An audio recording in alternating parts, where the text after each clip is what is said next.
Hello guys, welcome to my channel তিনিতানা ব্লগে সবাইকে ওয়েলকাম। দেখো আমি ডালনা রান্না করব। এখানটায় সমস্ত সব কিছু সবজি সুমড়ে প্রেসার কুকারে সিটি মেরে নিয়েছি।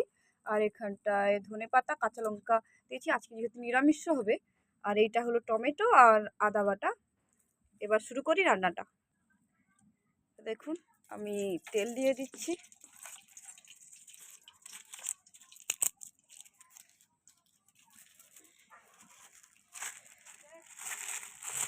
এরপর